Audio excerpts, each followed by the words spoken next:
Alors, bonjour à tous, bienvenue pour notre webinaire Semaine de la QVCT. On s'est un peu greffé à la thématique de l'ANACT qui, cette semaine, en fait, propose des interventions, notamment autour de la thématique manager. C'est tout un travail, donc on s'est un peu greffé. Et on vous propose aujourd'hui un webinaire sur la gestion des conflits. Peut-être une intervention. Voilà. Donc cette année, comme on vous le disait, donc à l'occasion de la semaine de la QVCT, l'ANACT a choisi la thématique manager, c'est tout un travail. Et donc dans la continuité, nous, on va vous proposer aujourd'hui un webinaire sur la gestion des conflits. Et sachez que jeudi 18 juin, à la même heure, donc à 14 h, vous aurez un webinaire sur la reconnaissance au travail. Donc, pourquoi la gestion des conflits? Donc, l'idée, c'est apprendre et appréhender les conflits est une étape essentielle dans le management pour conserver un bon climat et respecter des bonnes règles de qualité de vie au travail. Et puis également pour avoir un bon climat de travail pour soi et pour ses collaborateurs. Donc, les conflits nous détournent souvent du travail qui rend inconfortable notre situation de travail, jusqu'à générer de la souffrance et du mal-être. C'est pour ça qu'on vous propose ce webinaire. Donc aujourd'hui, on est deux à co-animer, donc Elsa Traxel, psychologue à Versailles et Rueil, et Justine Tedeschi, psychologue au Muro. Nous avons également Anne Gianetti qui est dans le chat et qui gérera vos questions au fur et à mesure si vous en avez. Alors, j'espère que vous nous entendez bien et que vous voyez bien ce qu'on vous projette sur vos écrans. Petite règle de fonctionnement tout au long de ce webinaire qui va durer 45 minutes. Merci, Madame Auriol. Petite règle de fonctionnement. Donc, l'idée, c'est de conserver un cadre de bienveillance, de conserver vos remarques, commentaires et questions à la fin du webinaire de manière à ce qu'on puisse vous donner toutes les informations dont vous aurez besoin aujourd'hui. De maintenir une confidentialité des échanges, c'est-à-dire qu'à la sortie de ce webinaire, de garder bien ce qu'on s'est dit pour vous. Donc, on vous a éteint les microphones, mais on va les rallumer à la fin du webinaire pour écouter vos questions. N'hésitez pas à converser sur la conversation. Notre collègue Annelise peut répondre à vos questions en direct ou alors garder vos questions pour plus tard. Alors, au programme, nous allons essayer de comprendre, par la définition du conflit, de ce que relève un conflit.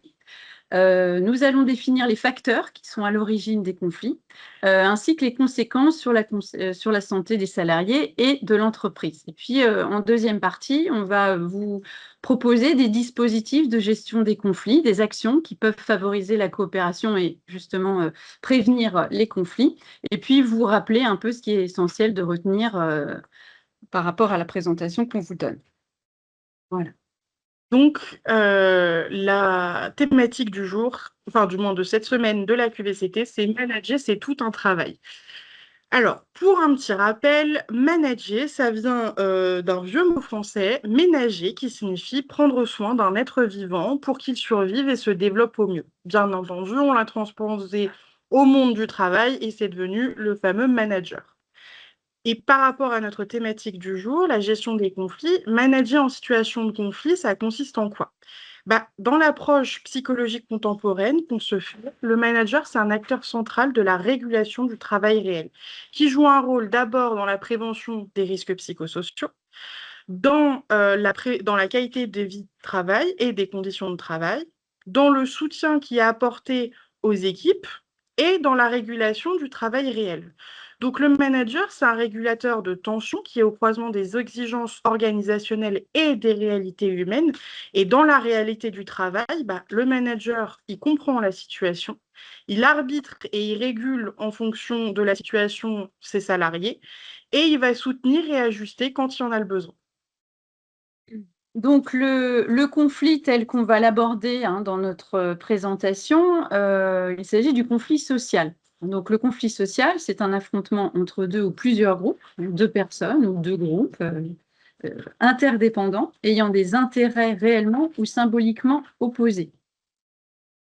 La différence entre problème et conflit, si vous ne la connaissez pas, le problème, il est mesurable et observable. Il y a un écart assez réaliste entre une situation existante et un état souhaité. Donc, on l'observe et on peut le mesurer. Alors que le conflit, il est observable, hein, on sent bien qu'il y a quelque chose voilà, qui dysfonctionne, ou en tout cas un climat qui est un peu délétère, mais on n'arrive pas à mesurer. Donc, opposition, heurts, ça éclate, et puis après, une accumulation en fait d'insatisfaction. Et souvent, le conflit est latent et il est jugé émotionnel, alors que le problème, il n'est pas toujours émotionnel. OK? Alors, il y a différents types de conflits. Vous avez d'abord le conflit de personnes, c'est-à-dire un conflit qui va être affectif, qui est issu de rivalité, d'antipathie, qui peut être facile à repérer mais difficile à résoudre. Un conflit de pouvoir ou de territoire, c'est-à-dire l'accroissement du pouvoir de quelqu'un sur une personne ou sur un territoire, et qui va maintenir une influence qui est exercée tout au long de ce conflit. Un conflit qui peut être organisationnel, donc qui se trouve plus souvent en entreprise ou dans des organisations, et qui dépend notamment des inégalités en fonction de l'organigramme et de la répartition entre les supérieurs et les subordonnés. Et vous avez le conflit invisible qui est le plus difficile puisque, comme son nom l'indique, il est invisible, c'est-à-dire c'est faire semblant d'être d'accord, mais il y a une résistance, il y a des comportements de type passif-agressif qui subsistent, et puis il y a des contestations d'initiatives, un boycott de l'organisation qui passe sous couvert de «j'avais pas vu le mail». Alors, les conflits d'intérêts, hein, vous voyez, il y a quand même une multitude de conflits dans l'entreprise. Il y a les conflits d'intérêts, donc les personnes ou les groupes qui ne partagent pas forcément les mêmes intérêts, les mêmes enjeux ou voilà, les mêmes choix stratégiques. Il y a les conflits de valeurs.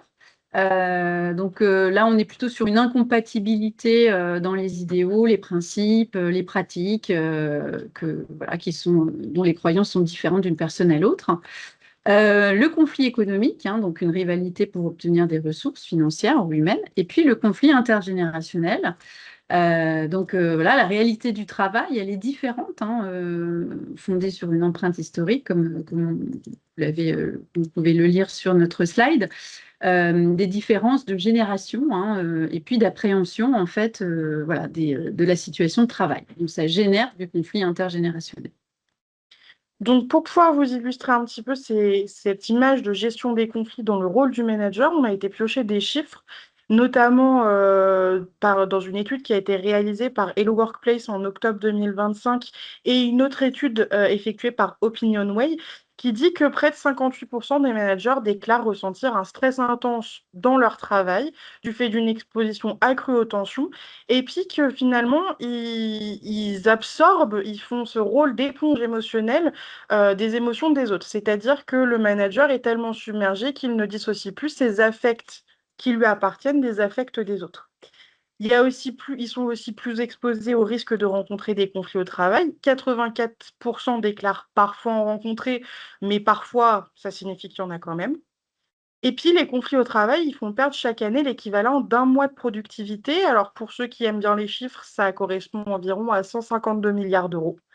Et en fait, la direction et les managers se focalisent plus souvent sur ce qu'on appelle des macro-conflits, des conflits qui sont plus visuels, des grèves, des crises ouvertes. Pourtant, ce sont les micro-conflits, donc les petites tensions entre les différents salariés ou le manager et son équipe, qui génèrent l'essentiel de ce coût réel de 152 milliards d'euros sont perdus. L'accumulation de tout ça, souvent ignorée, ça dégrade l'efficacité et le climat de travail. Voilà pourquoi aujourd'hui on en parle.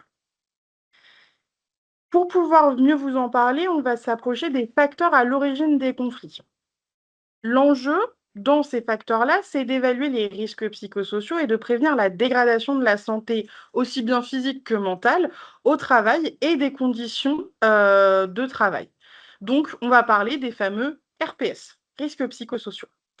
Pour vous expliquer ça, on va prendre un exemple. À la base, vous avez, comme on le dit depuis tout à l'heure, un conflit. Ça tombe bien. Ce conflit va dégrader le climat et les relations au sein de l'entreprise. Ça va donner des risques psychosociaux qui génèrent du stress et de la violence, qui vont dégrader l'état de santé, mais également l'état de conditions de travail des salariés, qui vont redonner plus de risques psychosociaux, donc plus de stress, plus de violence, et qui finalement donnent plus de conflits. Donc c'est un cercle qui ne s'arrête jamais. Bien évidemment, vous avez des facteurs aggravants.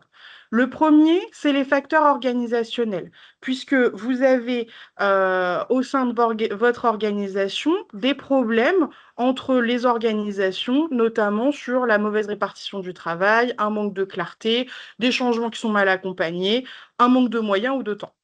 Vous avez également des moyens, des facteurs relationnels, c'est-à-dire des problèmes de communication, un style de personnalité différent, un manque de reconnaissance, des non-dits, des malentendus. Des facteurs managériaux, parfois il y a un management qui est trop autoritaire ou quasiment absent, un sentiment d'injustice ou d'iniquité ressentie, du favoritisme envers un service plutôt qu'un autre, un manque de feedback et de soutien, et puis le manager, il joue un rôle clé, soit il peut réguler le conflit, soit il peut l'augmenter. Et enfin, bien entendu, les facteurs individuels. Bien sûr qu'on ne peut pas toujours être au top, donc de stress, de la fatigue accumulée, des problèmes personnels qui retentissent sur la vie professionnelle. Bref, un individu qui est sous pression, il devient plus réactif, donc le conflit, il va être de plus en plus probable. Est-ce que ça va pour tout le monde? On continue. Alors, comme vous le précisait Justine, donc le conflit, il prend dans les facteurs de risques psychosociaux. Donc, la source, généralement, se retrouve quand même dans l'organisation du travail. Donc, c'est toujours très important d'aller regarder, quand il y a du conflit, comment l'organisation de travail se porte. Et on va aller regarder les facteurs de risque. Les facteurs de risque psychosociaux, voilà, vous sont représentés par cette petite marguerite. Donc, au centre, nous avons le travail, et puis autour du travail, il se passe un certain nombre de choses. Il y a l'intensité du travail, donc ça, voilà, c'est important d'aller regarder un petit peu ce qui se passe au niveau de l'intensité du travail, les horaires de travail difficiles ou voilà, des plannings un petit peu serrés, etc. Donc, on regarde un petit peu aussi comment s'organise le travail du point de vue des horaires. Les exigences émotionnelles, quand on est confronté à un public, à des clients, voilà, qu'est-ce qui se joue en fait? Quelles sont les relations entre les clients et puis les agents ou les collaborateurs qui sont face aux clients? On va aller regarder l'autonomie du travail. Est-ce que le salarié, voilà, se plaindrait d'un manque d'autonomie? Est-ce que, il est bien convié à toutes les réunions? Est-ce qu'on lui a assuré ses formations tout au long voilà, de ses demandes? On va aller évidemment regarder les rapports sociaux au sein d'une équipe. Est-ce que voilà, le climat est plutôt favorable? Est-ce qu'il y a des zones un peu voilà, rigides? On va aller regarder tout ça. On va aller regarder aussi du côté des valeurs. Est-ce que les valeurs de l'entreprise sont bien comprises par les salariés et est-ce qu'elles sont plutôt entendues et puis cohérentes avec les valeurs de chacun? Et puis, on va regarder aussi au niveau de l'insécurité de l'emploi qui pourrait être vécue ou perçue différemment d'une personne à une autre. On voit aujourd'hui l'émergence de l'IA qui génère beaucoup d'inquiétudes. Qu'est-ce que va devenir mon métier aujourd'hui? Et peut-être que, vous voyez, le conflit, là, d'un coup, il prend racine autour d'une incertitude du métier, du travail, et puis avec un manque de dialogue, on le verra après, avec sa hiérarchie ou avec ses collègues, on se rend compte que il y a des choses qui ne sont pas dites et du coup qui génèrent des conflits. Donc le conflit, il peut être à la fois une cause, mais aussi une manifestation des RPS. Donc, dans ces facteurs à l'origine des conflits, on trouve également l'émotion. Pourquoi? Puisqu'on l'a dit, il peut y avoir des facteurs individuels et chaque personne qui vient travailler avec son bagage émotionnel, son bagage personnel. Alors, pour le petit rappel, une émotion, c'est le résultat d'une interaction entre l'environnement, c'est-à-dire un événement, une situation, une interaction, et votre monde intérieur, vos croyances, vos pensées, vos souvenirs.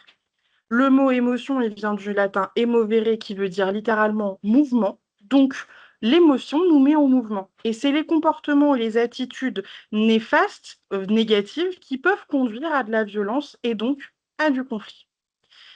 Donc, l'enjeu de comprendre ces émotions, c'est pouvoir contrôler ces réactions émotionnelles. Parce que, comme on aime bien le dire, une émotion régulée, c'est un climat pro préservé.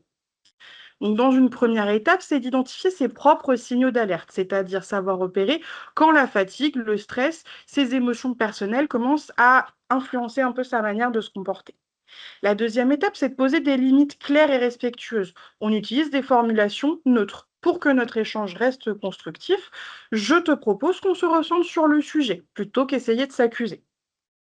Donc on reste centré sur les faits, pas sur les intentions. Plutôt que dire tu ne fais jamais attention, on va plutôt dire le délai n'a pas été respecté. Qu'est-ce qu'on fait? On va cultiver une communication professionnelle et bienveillante, donc on va plutôt chercher la solution que le coupable. Et enfin, on va clarifier les rôles et les responsabilités. Quand chacun sait ce qui relève de sa mission, les tensions forcément diminuent. Donc le manager a le droit, et c'est même une nécessité, de rappeler le cadre si c'est nécessaire, en utilisant des phrases comme je souhaite qu'on reprécise ensemble le rôle de chacun pour éviter les zones floues et les tensions inutiles, puisque une fois qu'on sait quel est le cadre de notre poste, on évite de se marcher sur les pieds. Alors, on vous a parlé, des facteurs, liés en fait à l'organisation du travail, donc de regarder un petit peu comment le travail est investi par vos collaborateurs. On vous a parlé des émotions aussi, voilà, ressenties par les collaborateurs, et là, on va s'intéresser aux besoins.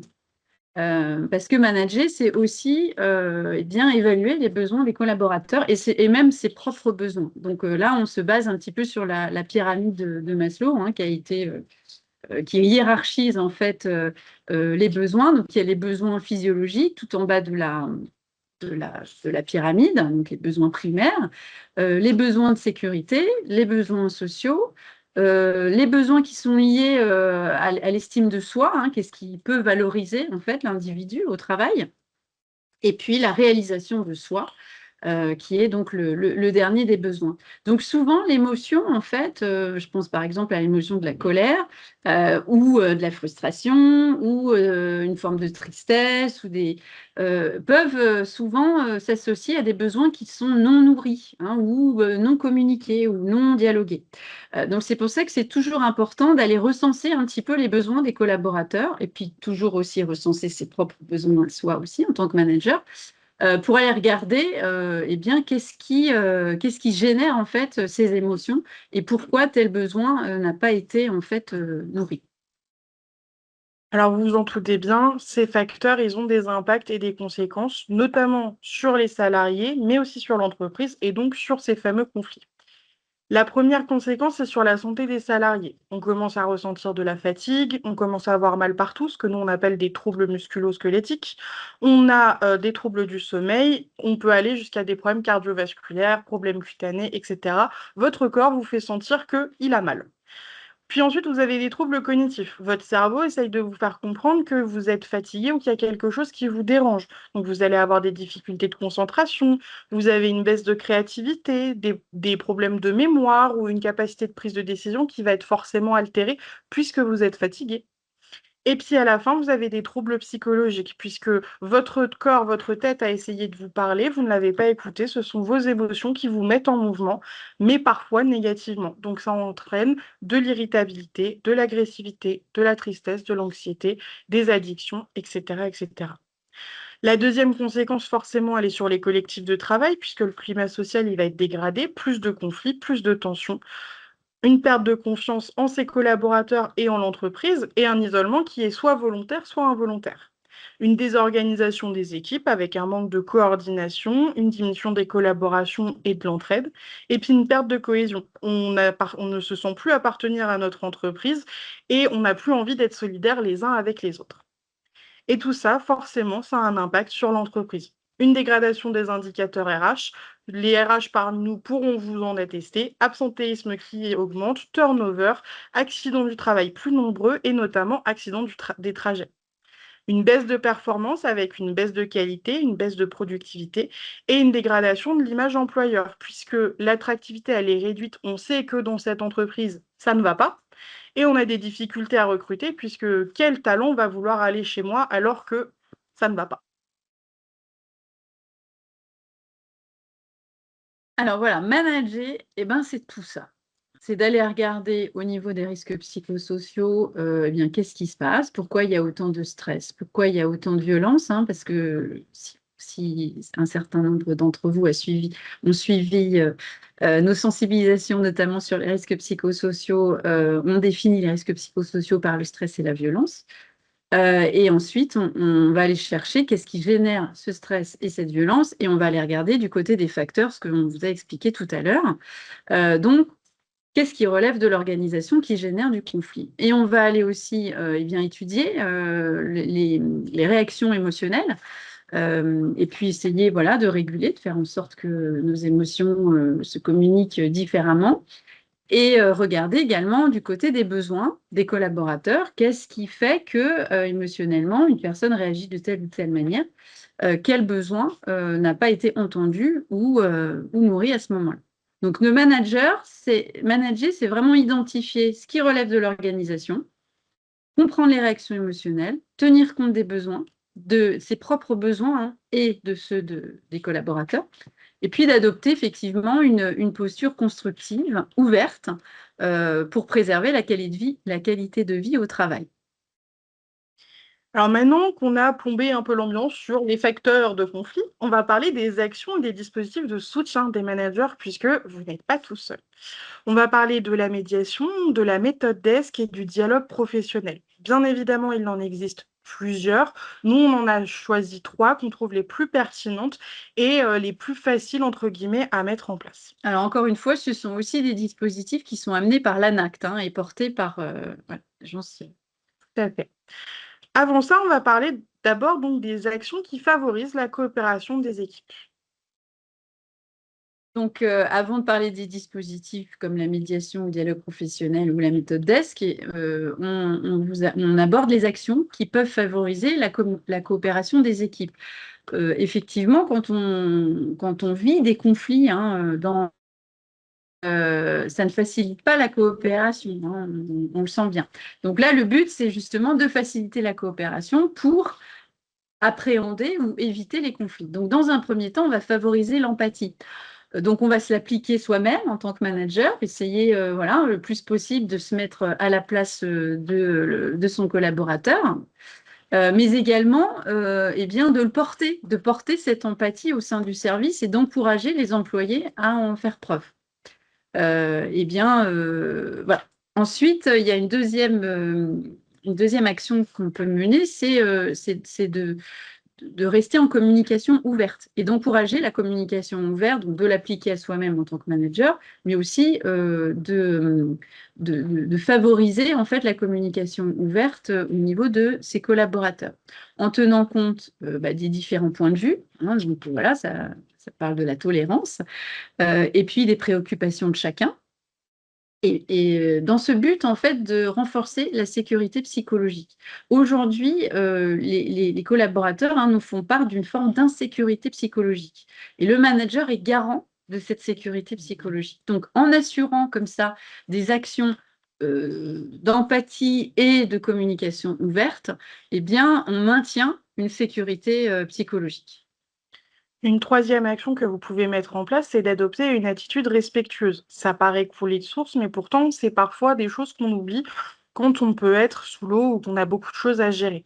Pour cela, on vous recommande de bannir les reproches en public, les propos plaisants, les attitudes discriminatoires, tout ce qui relève des violences internes, et plutôt de promouvoir les bonnes pratiques visibles et partagées comme la reconnaissance. Et puis de renforcer le collectif à travers du lien dans l'équipe, d'encourager la coopération, l'entraide, de prévoir des temps d'échange formels mais également informels et par exemple d'organiser l'accueil des nouveaux embauchés d'une manière assez collégiale. Donc, ce sont des actions un peu classiques, mais c'est toujours bien de le rappeler pour se dire que appréhender un conflit ou éviter un conflit, c'est d'abord favoriser la coopération. Et comment on favorise la coopération? Eh bien, c'est en adoptant ces postures d'ouverture, de respect, des postures empathiques, et puis elle va avoir un vrai élan, une vraie intention de renforcement du collectif. Hein, parce qu'aujourd'hui, on voit bien que travailler individualisé, que les gens souffrent hein, de travailler seuls et de ne pas pouvoir toujours en discuter voilà, avec les collègues ou avec son supérieur hiérarchique. Donc, c'est important le discours du collectif en tant que manager. Alors, on va rentrer maintenant dans les dispositifs aujourd'hui, à travers tout d'abord la médiation. La médiation, c'est un moyen de rétablir la communication. En 5 étapes, selon la roue de Fuitac, on transforme un désaccord en solution collégiale. Donc l'accord sur le désaccord ouvre la voie. On se met d'accord sur le fait qu'on n'est pas d'accord. Pour illustrer mon propos, un petit dessin qui va permettre de mieux comprendre ce que je vais vous expliquer. La première étape, c'est les besoins cachés sont la clé de la compréhension. En bref, qu'est-ce qui s'est passé? Pourquoi vous vous êtes disputé? Dans une deuxième étape, c'est l'expression des émotions qui débloquent la relation. Qu'est-ce qui est important pour chacun de vous? Dans une troisième partie, c'est les solutions émergent après l'apaisement. On a dit ce qu'on avait à dire, on a posé le fait qu'on n'était pas d'accord. Maintenant, quelles sont les attentes et les besoins vis-à-vis de cette situation? La quatrième partie, c'est le plan d'action qui va sécuriser la pérennité de l'accord. Quelles pistes acceptables pour vous deux vous pouvez imaginer pour aller mieux? Et puis la cinquième étape et dernière, c'est le plan d'action qui sécurise la pérennité de l'accord. Vous vous êtes mis d'accord, vous avez trouvé des solutions, laquelle vous voulez choisir. Alors la médiation, ça paraît très simple dit comme ça. Bien évidemment, il faut pouvoir se former. On vous le recommande. Si vous pouvez vous former à la médiation, c'est une très bonne idée en interne, mais uniquement pour la gestion de ce qu'on appelle des petits conflits. C'est-à-dire des conflits qui n'ont pas encore pris d'ampleur, qui ne sont pas ancrés dans l'entreprise, ni dans le temps. Pour le rappel, un médiateur, c'est une personnalité totalement neutre au conflit. Donc même si inconsciemment, vous savez que vous prenez parti pour l'une des deux personnes, vous ne pouvez pas être médiateur. Donc en cas de doute, bah, on fait appel à un médiateur certifié. Un médiateur externe, c'est toujours plus sécurisant. Le deuxième dispositif qu'on vous propose, c'est ce qu'on appelle la méthode DESC. C'est le communiquer avec clarté, assertivité et respect. Pour rappel, la communication assertive, c'est une communication qui est claire et respectueuse, tout simplement. On exprime ce qu'on pense ou on ressent sans agressivité et on cherche juste la relation gagnant-gagnant. Donc, desk D pour décrire, on expose les faits de manière objective et sans jugement. Je m'en tiens aux faits observables. E pour exprimer, j'exprime mes émotions et ce que la situation elle provoque en moi. Je parle de moi et de mon ressenti à moi, de ce qui m'appartient. S pour suggérer, je vais proposer une solution concrète et réalisable, positive, constructive, c'est quand même mieux. Et on sait pour le conclu. On vérifie l'accord et l'engagement de l'autre. Je m'assure qu'on est tous les deux d'accord sur ce qu'on vient de décider. Les bénéfices de cette méthode DESC, c'est de favoriser les échanges qui soient clairs, respectueux, qui renforcent la qualité des relations, qui permet de désamorcer les tensions et qui encourage des solutions concrètes et partagées. En bref, la méthode DESC, c'est écouter, comprendre et juste se faire comprendre, sans mettre trop d'émotions. Par rapport à ces 2 dispositifs qu'on vous a présentés, ce sont des dispositifs, théorisés, hein. Ça ne relève pas, de notre propre initiative, même si voilà, on on irait évidemment là-dessus. Mais c'est des dispositifs qui ont voilà, qui ont fait leurs preuves, qui ont été validés scientifiquement, que ce soit la roue Foutac ou, la méthode DESC. Ce sont, voilà, des dispositifs qui ont véritablement révélé, leur efficacité.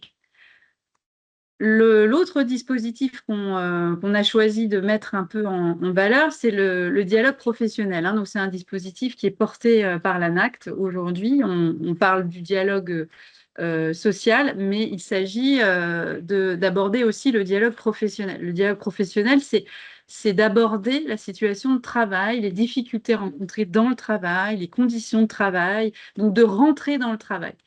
Et pour ça, il y a plusieurs formes de dialogue professionnel, des formes qui adviennent entre collègues de travail au sein d'une équipe, et puis des formes de dialogue aussi qui peuvent être mis au service de responsables hiérarchiques ou de la direction.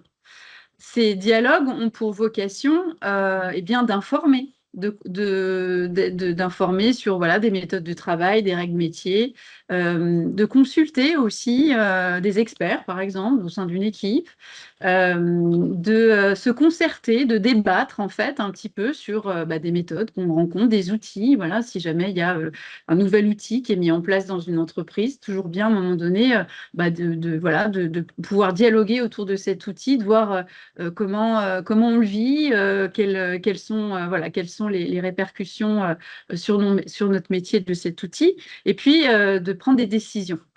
Donc voilà, c'est important de se dire que le dialogue professionnel est véritablement pas un dialogue social, mais un dialogue qui relève du travail et de l'activité.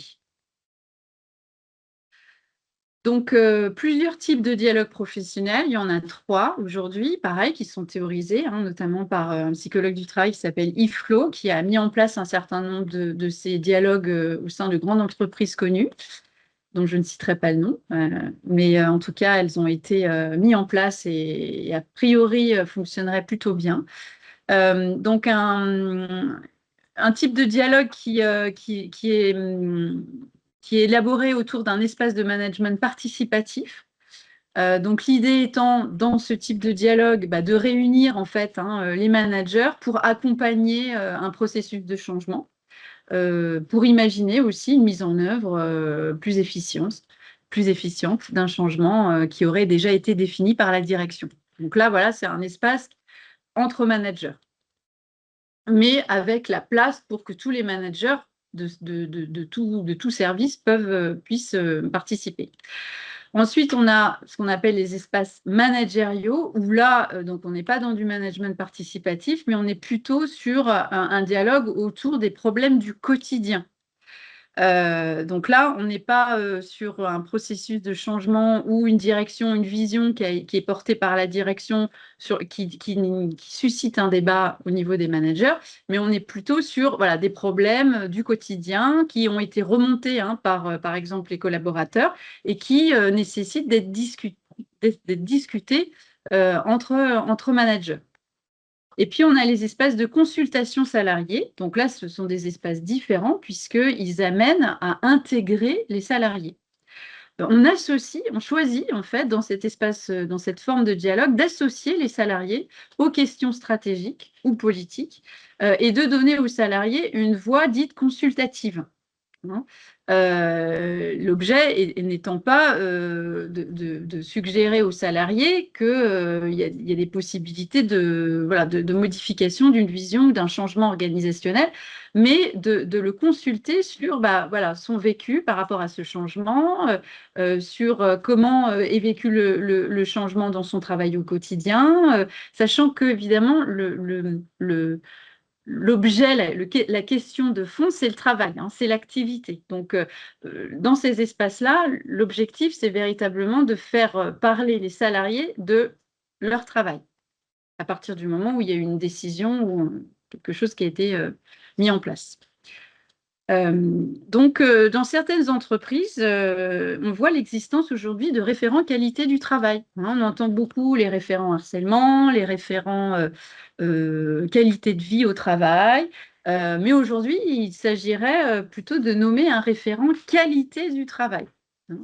Un référent qui peut être voilà, nommé dans toute unité de travail, dans différents services, de manière à ce que cette personne puisse eh bien, recenser les difficultés de ses homologues et puis les faire remonter au niveau de la direction. Donc, le rôle du référent, c'est d'appuyer véritablement le traitement des problématiques du travail, hein, donc d'encourager en fait ses collègues à partager leurs difficultés, de collecter auprès de ses collègues les difficultés et puis de les hiérarchiser. Hein. L'objet, c'est véritablement de recenser toutes ces difficultés, notamment voilà, au travers d'un tableau de suivi. Et puis, ce tableau voilà, pourra être remonté au management, puis aussi, pourquoi pas, à la direction via le manager, pour qu'on puisse établir ensemble, en fait, un dispositif commun. L'idée étant de suivre la mise en œuvre évidemment de ces solutions et puis de les rapprocher en fait aux personnes qui ont suggéré ces difficultés et donc de convoquer en fait les salariés qui se sont exprimés sur des difficultés pour leur dire voilà, bah, voilà ce qui a été mis en œuvre pour répondre à ces difficultés. Est-ce que tu es OK ou est-ce qu'il y a des axes d'amélioration possibles? L'avantage du dispositif, bah, c'est de surmonter le problème de mobilisation des salariés sur certains postes. Donc, véritablement d'encourager les personnes à échanger, à discuter de leur travail, d'institutionnaliser le débat sur les critères qualité, hein. Aujourd'hui, on parle beaucoup de quantité, mais il s'agit d'aborder la qualité du travail, parce que c'est ce qui, voilà, hein, c'est ce qui ressurgit de nos diverses consultations. À quel moment on parle de la manière dont je travaille? On me demande beaucoup voilà, de résultats, de chiffres, mais on ne m'a jamais demandé comment eh bien, je m'y prenais pour répondre aux attentes de l'entreprise. Donc là, voilà, il s'agit véritablement d'aller chercher justement à discuter sur la qualité du travail et puis d'instaurer un dialogue avec la direction, un dialogue gagnant-gagnant, voilà, pour répondre aux attentes. Et également de redonner du pouvoir d'agir aux travailleurs. Aujourd'hui, on pourrait sentir que les travailleurs sont, voilà, parfois peuvent être un peu assommés hein, par le rôle qu'ils ont, par les résultats qu'il faut que, voilà, qu'ils donnent, et non plus véritablement ce temps de réflexion sur leur travail. Et donc là, l'idée, c'est vraiment de les encourager à réfléchir voilà, sur des axes d'amélioration possibles de la manière dont on travaille. Donc, et puis voilà, d'aider chacun à réfléchir davantage sur son travail. Donc, ce qui est essentiel de retenir à travers cette présentation, c'est que le manager, c'est un acteur central de la régulation du travail réel, non pas prescrit, mais de ce qui se passe réellement sur le terrain, et des conflits sous-jacents à ce travail réel.